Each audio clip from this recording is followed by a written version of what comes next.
Chairman Pashtunkhwa में महमूद खान अचकजई के warrant गिरफ्तारी मुअत्तल कर दिए। महमूद खान अचकजई के वारंट गिरफ्तारी जुडिशल मजिस्ट्रेट क्वेटा 9 ने मुअत्तल की है।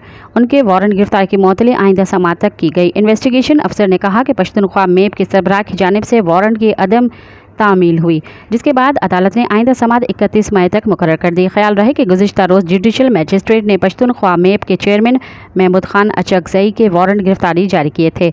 वारंट गिरफ्तारी में पुलिस को हिदायत की गई थी कि महमूद अचकजई को गिरफ्तार करके आज अदालत में पेश किया जाए।